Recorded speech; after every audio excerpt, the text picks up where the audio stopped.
शुरू करते हैं ऊष्मा एवं ऊष्मा गतिकी। मतलब ऊष्मा हम शुरू करते हैं, हीट पढ़ने जा रहे हैं। हीट में जो सवाल है इम्पोर्टेंट, हम उसकी बात करेंगे। और इसी तरह धीरे धीरे अब दिन में 2 वीडियो आएंगे, एक सुबह एक शाम में आएंगे। तो हम चाहते हैं कि ये जल्द वीडियो ख़त्म हो जाए, फिर हमारा जो एमसीक्यू का जो टारगेट है वो पूरा हो जाए, जो कि बीपीएससी एईडीओ का आप चाहते हैं उसकी भी तैयारी हो जाए। तो पहला सवाल ये है कि हाइड्रोजन से भरे हुए गुब्बारे को पृथ्वी से छोड़ने पर गुब्बारा में क्या परिवर्तन होगा। तो मान लीजिए कि हाइड्रोजन से भरा हुआ गुब्बारे जो होते हैं, अगर पृथ्वी से छोड़ने पर गुब्बारा में क्या परिवर्तन होगा, तो गुब्बारे के जो हैं आयाम में वृद्धि होगा। आयाम में वृद्धि मतलब डायमेंशन में वृद्धि होगा, है कि नहीं। वृद्धि हो जाता है, बढ़ जाती है, ये तो हम समझ गए। डायमेंशन में वृद्धि हो जाएगी, परिवर्तन हो जाएगा। अगर इसी सवाल में अगर हम और भी बात करें तो तेज हवा वाली रात्रि में ओस नहीं बनने का क्या कारण है। अगर मान लीजिए तेज हवा चलती है और ठंड का समय है अभी, तो उस समय ओस बनता है कि नहीं। और तेज हवा चलती है तो ओस नहीं बनता, क्यों? कारण क्या है? क्योंकि उसमें वाष्पीकरण की दर का तेज हो जाता है, वाष्पीकरण ज़्यादा हो जाता है, तेज हो जाता है वाष्पीकरण। अब वाष्पीकरण की जगह पे हो सकता है इंग्लिश में देते तो हम बताएंगे एवपोरेशन हो जाता है। एवपोरेशन अलग कर दीजिए, एव को अलग कर दिया, पोरेशन अलग कर दीजिए, एवपोरेशन हो जाता है। अगर मान लीजिए कमरे में रखे रेफ्रिजरेटर, कमरे में रखे रेफ्रिजरेटर का दरवाजा खोलने या खोल देने पर कमरे के तापमान मतलब टेम्परेचर पर क्या प्रभाव पड़ेगा।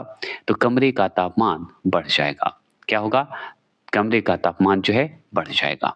ये बात तो मानते हैं। अगर मान लीजिए कि वह थर्मामीटर जो कि 20 डिग्री सेल्सियस मापने हेतु उपयुक्त हो, उसे क्या कहा जाता है? तो पूर्ण विकिरण तापमापी या पायरोमीटर कहा जाता है। या पूर्ण विकिरण तापमापी बोल दीजिए या पायरोमीटर बोल दीजिए। समझ गए? तो ये सिर्फ हम पढ़ते जा रहे हैं, इसमें ज़्यादा इम्पोर्टेंट नहीं है। अगर इम्पोर्टेंट सवाल अगर होते तो यही सब हैं और ज़्यादा नहीं होंगे। अगर मैं और भी बात करूँ तो जैसे देखिए तापमापन का बात करें, मेजरमेंट ऑफ टेम्परेचर की बात करें, तापमापन का, तो तापमापन में हिमांक में बात करें और क्वथनांक में बात करेंगे और बराबर भाग और एक भाग की हम बात करेंगे। जैसे मान लीजिए फ़ारेनहाइट की बात कर रहे हैं, किसकी बात करें? फ़ारेनहाइट की। तो हम बताएंगे 32 डिग्री 32 डिग्री फ़ारेनहाइट बता देंगे। अगर फ्रीजिंग पॉइंट पूछे, हिमांक वाला पॉइंट पूछे तो ठीक है, मतलब बर्फीला वाला, तो 32 डिग्री फ़ारेनहाइट बताएंगे। अगर यही बॉइलिंग पॉइंट देखें, क्वथनांक की बात करते हैं, बॉइलिंग पॉइंट जो कि बढ़ते हुए बॉइलिंग होना, ठीक है, बॉइलिंग पॉइंट बोल दिए। तो अगर ये बॉइलिंग पॉइंट पूछे तो हम फ़ारेनहाइट में पूछेगा तो हम बताएंगे 212 डिग्री फ़ारेनहाइट होगा। ये अगर क्वथनांक पूछेगा तो फ़ारेनहाइट में पूछ रहा है तब 212 होगा। किसका? मेजरमेंट ऑफ तापमान का। और ये जो मेजरमेंट हो रहा है, जैसे पानी का क्वथनांक पूछता है डिग्री सेल्सियस में पूछता है तो 100, लेकिन अगर ये पानी का पूछे फ़ारेनहाइट में क्वथनांक तो हम बताएंगे उसे 212 फ़ारेनहाइट। अगर यही फ्रीजिंग पॉइंट पूछे, पानी का फ्रीजिंग पॉइंट, हिमांक पॉइंट पूछे तो 32 डिग्री फ़ारेनहाइट बता देना है। लेकिन यही आप देखिए सेल्सियस में पूछते तो 0 डिग्री सेल्सियस पे बता देना है। फ्रीजिंग पॉइंट अगर पूछे जल का तो 0 डिग्री सेल्सियस। अगर क्वथनांक पूछते, बॉइलिंग पॉइंट पूछे तो 100 डिग्री सेल्सियस, है कि नहीं। अगर मान लीजिए इसी में फ़ारेनहाइट हो गए, सेल्सियस हो गए, अब मान लीजिए केल्विन का पूछते तो केल्विन का अगर पूछे कि बताइए फ्रीजिंग पॉइंट मतलब हिमांक वाला पॉइंट जल में, तो 273 डिग्री केल्विन बता देंगे। 273 डिग्री केल्विन जो होते हैं ये होते हैं जल का हिमांक। अगर इसी में क्वथनांक को ही बॉइलिंग पॉइंट बोलते हैं। तो ये अगर पूछे कि केल्विन में बताइए तो 373 डिग्री केल्विन हो जाएगा। तो 373 डिग्री केल्विन क्वथनांक पे अगर पूछ रहा है तभी होगा जल का। अब इस तरह से तो हम समझ गए। अब मान लीजिए फ़ारेनहाइट का अगर पूछे बराबर भाग तो हम बताएंगे 180। जल का फ़ारेनहाइट में अगर पूछे बराबर भाग तो 180। अगर एक भाग में पूछे तो 1 डिग्री फ़ारेनहाइट होता है, ये तो हम समझ गए। अगर यही सेल्सियस में पूछे तो पूरे 100 होंगे, ठीक है। क्योंकि देखिए ये समझ के भाग निकाला गया तो 180 और एक भाग निकाला जाता है तो 1 डिग्री फ़ारेनहाइट। सेल्सियस में ये दोनों देखा जाए तो इसके बराबर हो गया, बराबर भाग अगर पूछे तो 100 डिग्री, ठीक है, सेल्सियस में। और 1 डिग्री सेल्सियस निकल जाएगा, ये भी हम जान गए। 1 डिग्री केल्विन हो जाएगा। लास्ट में अगर एक भाग पूछेगा तो 1 ही डिग्री होगा, 1/1 डिग्री। और अगर मान लीजिए बराबर भाग में पूछे तो देखिए ये इसके बराबर देखें तो ये भी 100 बराबर भाग हो जाएगा। किसका? केल्विन का। क्लियर हो गया? केल्विन का। तो ये तो बात हम समझ गए, इसमें तो कोई दिक्कत है नहीं। तो ये चीज़ ध्यान रखिएगा।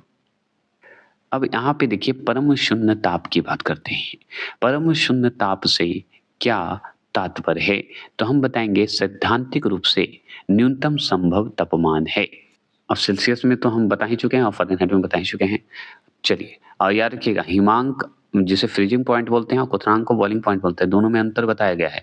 फ़ारेनहाइट में 212 हो जाता है जल का क्वथनांक। अगर मान लीजिए सेल्सियस में क्वथनांक पूछे तो 100 डिग्री सेल्सियस पे हो जाता है। अगर फ्रीजिंग पॉइंट में पूछता है फ़ारेनहाइट का तो हम कितना बताते हैं? हम बताते हैं उसको 32 फ़ारेनहाइट। अगर यही जल का पूछ देता है सेल्सियस में फ्रीजिंग पॉइंट तो हम बताते हैं 0 डिग्री सेल्सियस पे। और केल्विन में पूछ देगा तो केल्विन में अगर फ्रीजिंग पॉइंट पूछेगा तो 273 डिग्री केल्विन बता देना है। अगर यही क्वथनांक पूछ दे मतलब बॉइलिंग पॉइंट पूछ दे केल्विन में तो हमको बताना है 373 डिग्री। ठीक है, ये बात ध्यान रखिएगा, इसलिए मैंने बता दिया। अगर मान लीजिए स्वचालित इंजनों में जो स्वचालित इंजन है, जो चलने वाला इंजन को स्वचालित बोला जाता है, में हिमरोधी के रूप में किस पदार्थ का प्रयोग किया जाता है? तो इथिलीन ग्लाइकोल का इस्तेमाल किया जाता है। तो इथिलीन ग्लाइकोल का इस्तेमाल क्यों किया जाता है? क्योंकि भाई उसमें हिमरोधी हो, फ्रीजिंग हो, तभी तो स्वचालित इंजन को ठंडा करने के लिए जरूरी है ना जी, है कि नहीं? तो इथिलीन ग्लाइकोल होना जरूरी है। तो स्वचालित इंजनों में हिमरोधी के रूप में कौन सा पदार्थ का प्रयोग करते हैं? तो एथिलीन ग्लाइकोल का इस्तेमाल करते हैं, है ना। अगर पूछे जब बर्फ पिघलती है तब उसके आयतन पर क्या प्रभाव पड़ता है? तो हम बताएंगे आयतन घटेगा और का वॉल्यूम उसका घट जाएगा, है कि नहीं? घटेगा ना। अगर जब बर्फ पिघलती है तो उसके आयतन जो वॉल्यूम होते हैं पर क्या प्रभाव पड़ेगा? तो घटेगा, बढ़ेगा नहीं। अच्छा, थर्मोस्टेट यंत्र की बात करते हैं। किसकी बात करेंगे? थर्मोस्टेट यंत्र। यंत्र का संबंध जो है तापक्रम से है, जिसका उपयोग किसी निकाय का दाब स्व नियंत्रित करना है। क्या है? दाब स्व नियंत्रित करना है। प्रेशर सेल्फ कंट्रोल कहते हैं। क्या कहते हैं? कंट्रोल कहते हैं। तो अगर पूछे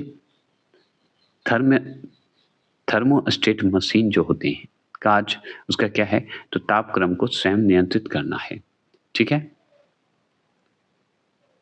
अब देखिए रेफ्रिजरेटर में थर्मोस्टेट का प्रमुख कार्य क्या है?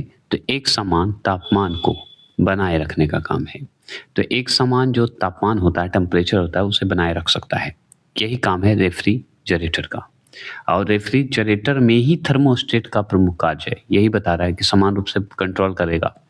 अगर रेफ्रिजरेटर में खाद्य पदार्थों को ताज़ा रखने हेतु कितना तापमान आवश्यक है? तो 4 डिग्री सेल्सियस है। तो 4 डिग्री सेल्सियस याद रखिएगा। अगर मान लीजिए 40 डिग्री नहीं, 4 डिग्री सेल्सियस, ठीक है ना। क्यों? क्योंकि रेफ्रिजरेटर में जो है खाद्य जो पदार्थ, खाने वाला पदार्थ है, उसे रखते हैं। तो अगर इसी में सवाल अगर पूछे कि स्वस्थ मनुष्य के शरीर का समान टेम्परेचर कितना होता है? तो हम बताएंगे 37 डिग्री सेल्सियस से लेके 310 केल्विन में होता है। अगर स्वस्थ मनुष्य के शरीर में अगर समान टेम्परेचर पूछे कितना होना चाहिए, तो सेल्सियस में अगर पूछे तो 37 डिग्री सेल्सियस बता देना है। अगर यही चीज़ आपको केल्विन में पूछते तो बता देना 310 हो जाना चाहिए, 310 केल्विन होना चाहिए। अब इसमें एक एग्जाम्पल दीजिए कि सेल्सियस में बताइए मनुष्य का समान ताप क्या होगा। सेल्सियस में बताइए, जैसे खाद्य पदार्थ को रखने के लिए 4 डिग्री सेल्सियस की आवश्यकता होती है ना, तो समान तापमान में बताइए क्या होगा। ज़रूर कमेंट कीजिएगा, नहीं तो वेट कीजिएगा। और भी बात करें, देखिए उबलते जल की तुलना में भाप से हाथ अधिक जलता है। तो सही बात है। अगर मान लीजिए उबलता हुआ जल है, उसमें भाप जो आता है ना, उससे ज़्यादा जल जाएगा। गर्म पानी जो आप हाथ डाल दीजिए उतना नहीं जलेगा जितना भाप से जल जाता है। इसका कारण यही है कि भाप में गुप्त ऊष्मा होता है, ठीक है? क्या होता है? गुप्त ऊष्मा होता है, इसलिए जलने की संभावना बढ़ी रहती है, ठीक है? कोई दिक्कत? मतलब लेटेंट हीट अधिक होता है कि पानी में साधारण नमक मिलाने पर पानी का क्वथनांक बिंदु जो है, जिसे हम बॉइलिंग पॉइंट बोलते हैं, क्वथनांक बिंदु को बढ़ जाएगा तथा हिमांक बिंदु जो है, जिसे हम फ्रीजिंग पॉइंट बोलते हैं, वो घट जाएगा। तो पानी में अगर साधारण नमक मिलाइएगा तो क्वथनांक बिंदु बढ़ जाएगा और हिमांक बिंदु घट जाएगा। कौन से नमक मिलाने से? साधारण नमक मिलाने से। ये बात भी हम जान गए। सेंटीग्रेड मतलब सेंटीग्रेड एवं फ़ारेनहाइट तापक्रम कितने डिग्री पर जो है एक समान रहते हैं? तो -40 डिग्री सेल्सियस पे समान रहते हैं। -40 डिग्री सेल्सियस पे जो है समान रूप से रहता है। वो सेंटीग्रेड एवं फ़ारेनहाइट तापक्रम पे अगर पूछ दे कि सेंटीग्रेड बता दीजिए या फ़ारेनहाइट पे तापक्रम पूछे कितने डिग्री पर होते हैं, तो हम बताएंगे 40 डिग्री, -40 डिग्री सेल्सियस पे होते हैं। इसी में सवाल और पूछे कि शीशे की छड़ जब भाप में रखी जाती है तो इसकी लंबाई पर क्या प्रभाव पड़ता है? तो लंबाई बढ़ जाएगी। अगर शीशे की छड़ अगर आप रख रहे हैं और उसकी भाप में रख दीजिए तो लंबाई बढ़ जाएगी, मतलब बढ़ जाती है, लंबाई बढ़ती हुई प्रतीत होती है।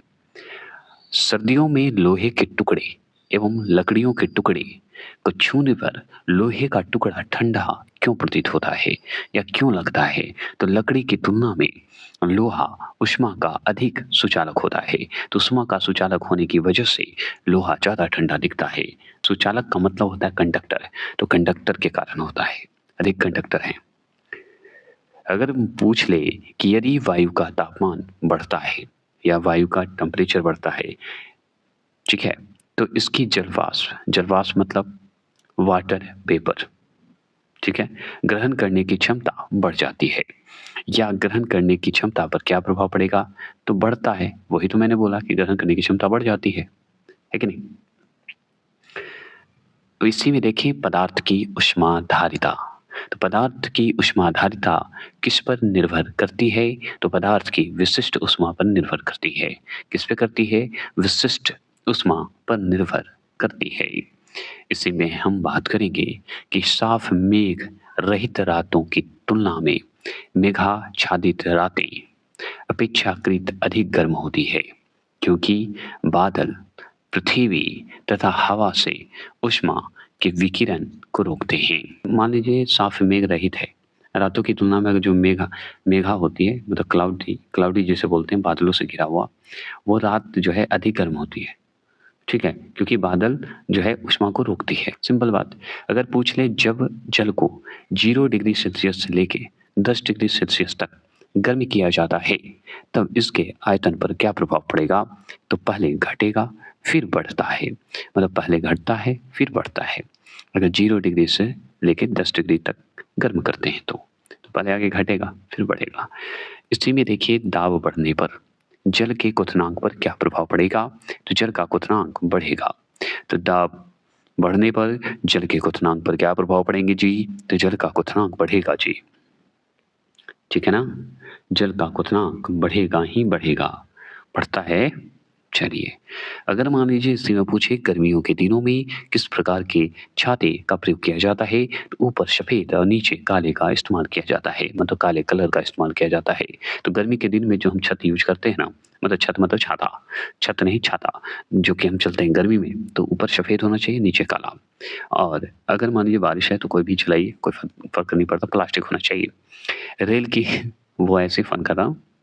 रेल की दो पटरियों रेल की जो 2 पटरी होती है, जोड़ते समय उसके मध्य मतलब बीच में थोड़ा जगह क्यों छोड़ी जाती है? तो पटरियों का जो आप देख रहे हो पटरी ऐसे जुड़ रहा है, ठीक है? तो फिर इसमें जुड़ते हुए एक और आ गया, मतलब ये पटरी है, एक पटरी है, तो इस बीच में थोड़ा-सा गैप छोड़ा जाता है एकदम इतना सा। क्यों? क्योंकि पटरियों को ऊष्मीय प्रसार के लिए स्थान रखने के लिए दिया जाता है। ऊष्मीय प्रसार मतलब ऊष्मा से क्या होता है कि कभी ठंड में सिकुड़ जाता है, गर्मी में कभी बढ़ जाता है, इसके लिए, ठीक है? ठीक है ना, प्रसारण मतलब विस्तार के लिए।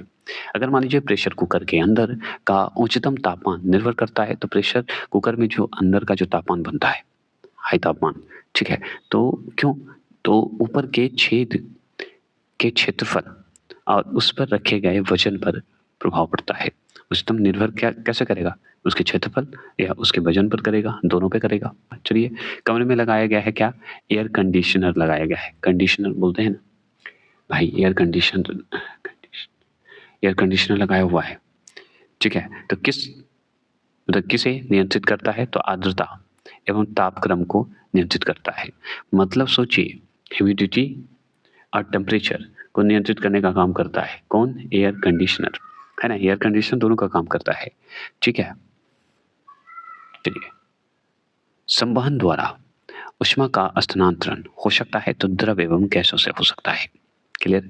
चालन के अनुप्रयोग की बात करते हैं, चालन में जो प्रयोग होते हैं उसकी। देखिए, ऊष्मा का संवहन संवहन संवहन मतलब होता है कन्वेक्शन, कन्वेक्शन, ठीक है, तो ऊष्मा का कन्वेक्शन द्रव और गैस में होता है, याद रखना है। तो हीट का, अगर चालन के अनुप्रयोग की बात करें तो शीत ऋतु में लकड़ी व लोहे का ताप जो है समान होने पर भी लोहे की कुर्सी अधिक ठंडी लगती है। हाँ सही बात है, दोनों में समान ताप है, लेकिन लोहे की कुर्सी आप बैठिएगा तो ठंडा लगेगा। चीनी मिट्टी के प्याले में चाय पीना धातु के प्याले में चाय पीने से अधिक आसान होता है। मतलब सोचिए, चीनी मिट्टी का जो प्याला, हम लोग चीनी मिट्टी का इस्तेमाल करते हैं ना जी चाय पीने में, तो चाय पीने में धातु के प्याले में जो चाय पीते हैं अधिक आसान है, धातु के में आसान है चाय, तो चालन मतलब कंडक्शन द्वारा ही होगा। इसके कारण क्या होता है कि लकड़ी और लोहे की कुर्सी पर अगर बैठेगा तो लोहा का कुर्सी ठंडा रहेगा। अगर चीनी मिट्टी का प्याला पीजिएगा, मतलब प्याला का चाय पीजिएगा तो आपको थोड़ा सा ज़्यादा गर्म लगेगा, लेकिन धातु के प्याले में चाय आपको आसानी से पीजिएगा, क्योंकि वो ठंडा होता है ना, धातु, लोहा ठंडा होता है, इस तरह से बताया गया है, धातु जो है थोड़ा ठंडा हो जाता है। डेजर्ट कूलर द्वारा जो है शीतलन किस सिद्धांत के आधार पर कार्य करती है, तो वाष्पन शीतलन के सिद्धांत पर कार्य करती है। किस पे, वाष्पन शीतलन के सिद्धांत पर कार्य करती है। और वाष्पन शीतलन को ही हम बोलते हैं कूलिंग बोला जाता है। कौन सा कूलिंग बोला जाता है, एवपोरेटिव कूलिंग बोला जाता है। किस तरल की विशिष्ट ऊष्मा जिसे हम स्पेसिफिक हीट बोलते हैं, विशिष्ट ऊष्मा को स्पेसिफिक हीट बोला जाता है, सार्वधिक होती है, तो जल की होती है। तो जल की विशिष्ट ऊष्मा सार्वधिक होती है, ये हम जानते हैं। पसीने की हमारे शरीर में क्या भूमिका है, मतलब पसीने का हमारे शरीर में क्या भूमिका है। पसीने को इंग्लिश में क्या बोलते हैं, स्वेट बोलते हैं, याद रखिएगा। तो पसीने की हमारे शरीर में क्या भूमिका है, यह शरीर का ताप नियंत्रित रखने में सहायक होता है। क्या करता है, टेम्परेचर को कंट्रोल करने में काम करता है, ठीक है ना।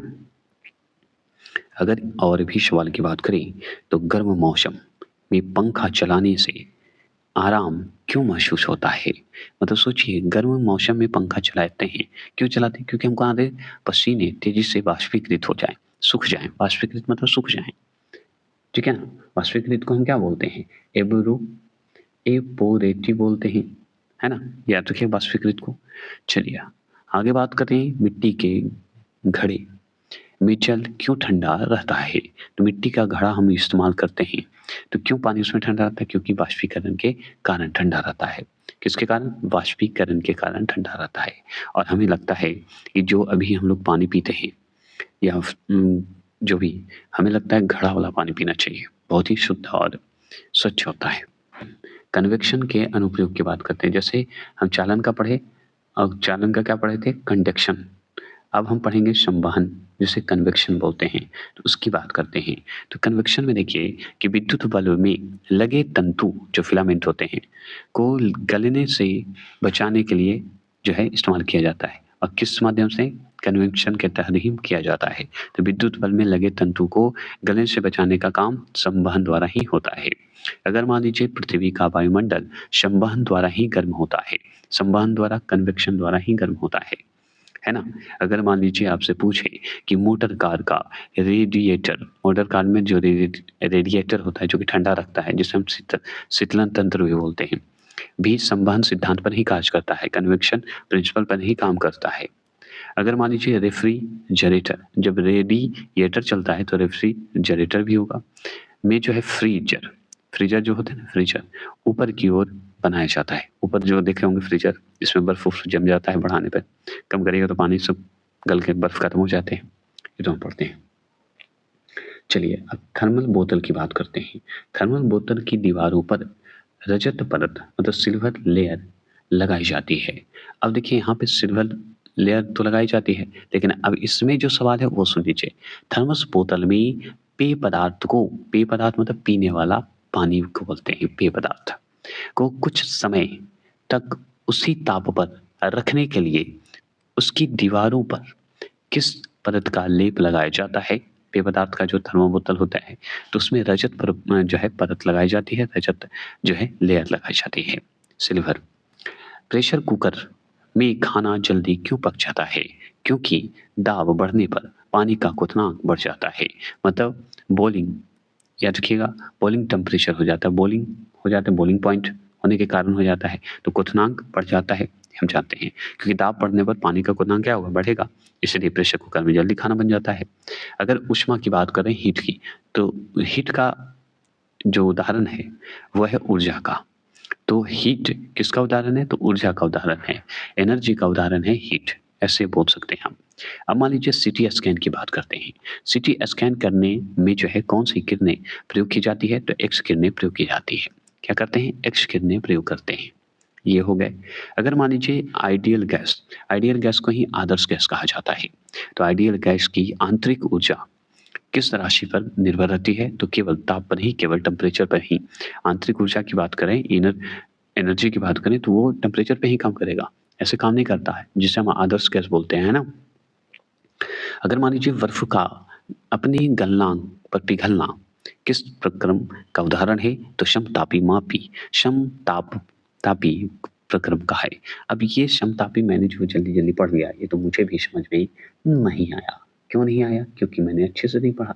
तो सुन लीजिए, अगर मान लीजिए आपसे पूछ दे कि निम्न तापी, ठीक है, जिसे हम लो टेम्परेचर बोलते हैं, आगे तो ये खत्म करते हैं कि बर्फ जो है अपने गलनांक पर पिघलना किस प्रक्रम का उदाहरण है? मतलब कि जिसे हम मेल्टिंग पॉइंट बोलते हैं, गलनांक को मेल्टिंग पॉइंट बोला जाता है, क्वथनांक को बॉइलिंग पॉइंट बोलते हैं, उसी तरह मेल्टिंग पॉइंट बोला जाता है गलनांक को। गलनांक पर पिघलना समतापी प्रक्रिया या समतापी प्रक्रम, जिसे हम आइसोथर्मल प्रोसेस बोलते हैं, का उदाहरण कौन है? तो समतापी प्रक्रम ही है। समझ गए? उदाहरण पूछ रहा है ना किस प्रक्रम, तो समतापी प्रक्रम। क्लियर हो गए? अगर आपसे पूछ दे कि निम्न तापी में उत्पन्न निम्न ताप कैसे प्राप्त की जाती है? तो रुधो ऊष्मा प्रक्रम द्वारा। ठीक है, अब रुधो ऊष्मा क्या है बता सकते हैं? बताइए। तो हम रुधो ऊष्मा को तो हम नहीं जानते, लेकिन हम ये बता सकते हैं कि निम्न तापी, जिसे लो टेम्परेचर बोलते हैं, तो लो टेम्परेचर उत्पन्न करने के लिए एडी, ठीक है, एडियाबैक्टी प्रक्रिया का इस्तेमाल करते हैं। तो एडियाबैक्टी प्रक्रिया मतलब प्रोसेस का इस्तेमाल करते हैं। तो एडियाबैटिक बोल दीजिए या एडियाबैटिक प्रोसेस बोल दीजिए, इसी के द्वारा होता है, जिसे रुधो ऊष्मा प्रक्रम भी बोलते हैं। और सुन लीजिए, 1 किलो कैलोरी ऊष्मा कितने जूल काज के तुल्य हैं? मतलब किसके बराबर हैं, किस तुल्य के बराबर हैं? तो 1 कैलोरी जो ऊष्मा है वो 4.18 गुने 10⁻³ जूल काज के तुल्य होते हैं। तो 4 मतलब 4.18 गुने 10⁻³ कर दीजिए, मतलब 10 कर दीजिए, मतलब 10⁻³ कर दीजिए, जूल काज के तुल्य हैं। समझ गए? अब इसी तरह जैसे हम चालन अनुप्रयोग पढ़े, संवहन अनुप्रयोग पढ़े, अब उसी तरह विकिरण के अनुप्रयोग की बात करते हैं। तो विकिरण का जैसे ही शब्द आएगा तो हम जानते हैं विकिरण को ही बोला जाता है रेडिएशन। तो रेडिएशन के बात करते हैं, तो सूर्य की ऊष्मा पृथ्वी तक विकिरण मतलब रेडिएशन के रूप में ही पहुंचती है, अन्यथा नहीं पहुंचती। तो सूर्य की जो हीट है वो पृथ्वी पर कैसे पहुंचती है? रेडिएशन के माध्यम से पहुंचती है। पॉलिश किए गए जूते जो हैं धूप में जल्दी गर्म क्यों नहीं होते, मतलब जल्दी गर्म क्यों नहीं होते, है ना? तो ये विकिरण के कारण ही नहीं होते। तो सफ़ेद कपड़े कम ऊष्मा सोखता है, हम जानते हैं, एब्ज़ॉर्ब करता है। इससे गर्मियों में आरामदायक, कंफर्टेबल होता है ना? का डेंसिटी, वाटर का डेंसिटी की बात करते हैं, तो किस ताप पर अधिकतम होता है? तो 4 डिग्री सेल्सियस पर होता है। ठीक है, 4 डिग्री सेल्सियस पर अधिकतम होता है। अगर मान लीजिए ऊष्मागतिकी का प्रथम नियम जो है, किस अवधारणा की पुष्टि करता है? तो ऊर्जा संरक्षण की अवधारणा को पुष्टि करता है। मतलब अगर मान लीजिए ऊर्जा संरक्षण मतलब होता है एनर्जी कंजर्वेशन। एनर्जी कंजर्वेशन की पुष्टि करता है। कौन? ऊष्मागतिकी, ऊष्मा का जो प्रथम नियम है उसकी बात करते हैं, है ना? तो ऊर्जा संरक्षण का काम करता है। जब किसी कांच की बोतल में पानी भरा जाता है और उसे बंद करके जमने दिया जाता है तो बोतल टूट जाती है। इसका कारण क्या है बता सकते हैं? इसका कारण यही है क्योंकि पानी जमने पर फैलता है। तो आपसे सवाल पूछेगा कि अच्छा जी, मान लीजिए आप घर में भी इस्तेमाल कीजिए, कांच की बोतल में पानी भर दीजिए और फ्रिज में रख दीजिए, तो पता चलेगा कि बोतल फट गया। क्यों? इसलिए फट गया क्योंकि पानी जमने पर फैलता है। समझ गए? बर्फ फैलता है ना जी, तो फट जाएगा ही। अगर इसी बात की और भी आगे जानकारी लें तो ऊंचाई बढ़ने के साथ-साथ जल का क्वथनांक क्यों घट जाता है? मतलब बॉइलिंग पॉइंट क्यों घट जाता है जब ऊंचाई पे आप जाते हैं तो? इसलिए क्योंकि ऊंचाई बढ़ने के साथ वायुदाब जो होता है घटता जाता है, प्रेशर जो है घटता जाता है, एयर प्रेशर घट जाता है ना? अब कपूर की कहानी करते हैं, उससे पहले ये जो बीच में जो पहाड़ वाली बात है वो पढ़ते हैं। ऊँचे पहाड़ों पर सदैव बर्फ जमी रहती है, क्योंकि ऊँचे पहाड़ों पर जो तापमान प्रायः हिमांक से कम रहता है, मतलब फ्रीजिंग पॉइंट से कम रहता है। वहाँ वातावरण एनवायरनमेंट की जलवाष्प जमकर बर्फ बन जाते हैं। तो वहाँ पे जलवाष्प जमकर बर्फ बन जाता है, वाटर वेपर जो है जमकर बर्फ हो जाता है। अब बात करते हैं हम लोग कपूर की। तो ठोस कपूर से वाष्प बनने की प्रक्रिया को क्या कहते हैं बताइए? तो ऊर्ध्वपातन कहते हैं, सब्लिमेशन कहा जाता है। अगर मान लीजिए ठोस कपूर है, वो वाष्प बन जाता है, क्यों बनता है? कारण है ना, तो सब्लिमेशन कारण है, जिसे हम ऊर्ध्वपातन बोलते हैं। कपूर को इंग्लिश में क्या बोलते हैं बताइए तो हम बोलते हैं कम्फर बोलते हैं। ठीक है, याद रखिएगा, हो सकता है कपूर की जगह पे कम्फर दे दे तो। ऊष्मा, ऊष्मा जो है किस प्रक्रिया द्वारा तीव्र गति से स्थानांतरित होता है? तो ऊष्मा हीट जो है किस प्रक्रिया द्वारा तीव्र गति से होता है? तो वो होता है रेडिएशन के कारण, विकिरण के कारण होता है ना? ऐसे हम याद करते हुए चलेंगे। अगर मान लीजिए पूछे किसी पदार्थ का तापमान जो है परिवर्तन किए बिना द्रव से गैस में परिवर्तन करने के लिए आवश्यक ऊष्मा जो होते हैं, हीट जो होते हैं, क्या कहलाते हैं? तो वाष्पन की गुप्त ऊष्मा कहलाते हैं। वाष्पन की जो है गुप्त ऊष्मा कहलाता है, ये भी बात याद रखिएगा। जिसे हम क्या बोलते हैं? लेटेंट हीट बोलते हैं गुप्त ऊष्मा को। वेपोराइजेशन बोलते हैं। वाष्पन को क्या बोलते हैं? वेपोराइजेशन बोलते हैं। क्लियर याद रखिएगा। तो किसी पदार्थ का ताप न बदलते हुए द्रव से डायरेक्ट गैस में परिवर्तित हो जाए तो समझ जाइए वो गुप्त ऊष्मा का संकेत है। चुपचाप हो गया ना? अगर मान लीजिए एक कृष्णिका, ब्लैक बॉडी बोलते हैं, ठीक है? कृष्ण का मतलब ही होता है अनंत, अंधेरा, जो देखते हुए चल जाइए, एकदम डूब जाइए उसमें। तो ब्लैक बॉडी किससे उत्सर्जित करता है? तो सभी तरंगदैर्घ्य का विकिरण से होता है। पता है कृष्ण जो शब्द है ना, वो एक अवतरित रूप है। मानिए हमसे एक सवाल पूछा गया था, एक मित्र पूछे थे हमसे कि कृष्ण का मतलब क्या होता है? कृष्ण भगवान है कि नहीं है? मैं कहता हूँ कि अगर जो मानता है वो भगवान माने, जो नहीं मानता वो ना माने। लेकिन मेरा सवाल ये है कि अगर मान लीजिए जिसमें सारा दुनिया का ज्ञान हो या सब कुछ उसमें हो सकता है उस समय वो मानव ही थे, लेकिन उनमें सारा गुण, सारा ज्ञान, ज्योतिष से लेकर साइंटिस्ट का ज्ञान तक, उनमें भविष्य देखने का ताकत तक, उनमें जब ये शक्ति थी, युद्ध लड़ने की भी शक्ति थी, तो हो सकता है जिनमें सारा गुण का संपूर्ण भंडार हो, तो भाई वो भगवान से कम थोड़ी है। तो जो मार्ग दिखा रहे हैं, जो हमें सिखा रहे हैं, वो भगवान से कम तो थोड़ी है कि नहीं? तो हम इस तरह से भी व्याख्या अपना अलग-अलग रूप में कर सकते हैं ईश्वर का। इसलिए हर ईश्वर का रूप अलग-अलग है, अवतार अलग-अलग बताया गया है। तो हमें ये नहीं करना है सवाल कि भगवान हैं कि नहीं है। अगर नहीं है तो आप अगर नहीं मानते हैं तो कोई बात नहीं, लेकिन ये सोच के चलिए कि हो सकता है ये जो पढ़े हैं, महाभारत पढ़ रहे हैं या गीता पढ़ रहे हैं, तो हो सकता है वो सारा ज्ञान उस व्यक्ति में होगा, वो इंसान रूप में होगा, इसलिए उन्हें भगवान का दर्जा दिया गया है कि नहीं। तो ऐसे भी समझ सकते हैं, इसमें कंट्रोवर्सी की आवश्यकता ही नहीं है। आप बस समझिए, आप में ही सारा गुण दे दिया जाए, सब कुछ भविष्य देखने का, आपको एक पद पे बैठा दिया जाए और उस पद को आप बहुत बखूबी से निभाएं, कर्तव्य और धर्म के साथ। जो उम्मीद करते हैं कि भगवान से हम मांगे, वो मांगने की आवश्यकता ही नहीं है, वो आपके साथ खड़ा है, वो देगा, अवश्य देगा, समय लगेगा।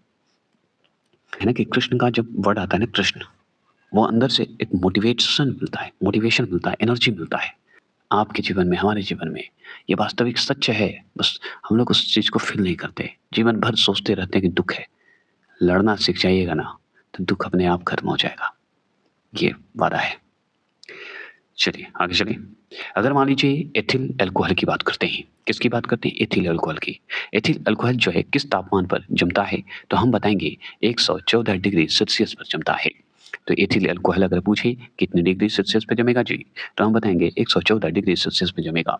अगर मान लीजिए तारों के अंदर ऊर्जा उत्पन्न के लिए कौन सी विक्रिया होती है? तो ताप नाभिकीय विक्रिया होती है, जिसे थर्मल न्यूक्लियर रिएक्शन की बात करते हैं। बात करें तो तारों का रंग जो है, तारों में जो रंग होते हैं क्या प्रदर्शित करते हैं? उनका टेम्परेचर प्रदर्शित करते हैं। जितना चमकेगा उसमें टेम्परेचर की उतनी संभावना होती है। ऐसे आप अनुमान लगा सकते हैं। तारों का रंग बताता है कि उनका टेम्परेचर क्या है। इथेनॉल के वाणिज्य रूप से उत्पादन करते हैं, उत्पादन के लिए किस खमीर, ईस्ट जिसे बोलते हैं, खमीर को ईस्ट बोला जाता है, उपयोग किया जाता है? तो हम बताएंगे सेकेरोमाइसीज सेरेवेसी का इस्तेमाल किया जाता है, जिसे हम सेकेरोमाइसीज सेरेवेसी का इस्तेमाल किया जाता है। खमीर का उपयोग किया जाता है, तो किस खमीर का? तो खमीर का नाम है सेरोमाइसीज सेरेवेसी का इस्तेमाल किया जाता है। अगर बात करें ऊनी कपड़े जो होते हैं शरीर को गर्म क्यों रखते हैं? क्योंकि ऊन ऊष्मा का एक खराब चालक होता है, जिसे हम बैड कंडक्टर बोलते हैं। ऊष्मा की वह मात्रा जो किसी पदार्थ के 1 किग्रा द्रव्यमान को उसके क्वथनांक बिंदु, जिसे बॉइलिंग पॉइंट बोलते हैं, बॉइलिंग पॉइंट पर ऊष्मा में परिवर्तित करने के लिए प्रदान की जाती है, उसे वाष्पन की गुप्त ऊष्मा कहा जाता है। ठीक है, क्लियर हो गए। तो वाष्प की गुप्त ऊष्मा, जिसे लेटेंट हीट ऑफ वेपोराइजेशन बोलते हैं, वह ऊष्मा है जो किसी द्रव को उसके क्वथनांक पर वाष्प में बदलने लगती है। तो ये तो नॉर्मल बात है कि ऊष्मा की मात्रा में जो भी पदार्थ है, मान लीजिए कि द्रव्यमान को अगर उसके क्वथनांक बिंदु पर करेंगे ना तो परिवर्तित होगा ही। परिवर्तित होगा तो कैसे होगा? तो वाष्पन की गुप्त ऊष्मा कहा जाएगा, अगर परिवर्तन हो रहा है तो। क्लियर बात? चलिए, तो ये हो गए हमारे ऊष्मा से संबंधित सवाल खत्म। नेक्स्ट आ रहा है लाइट।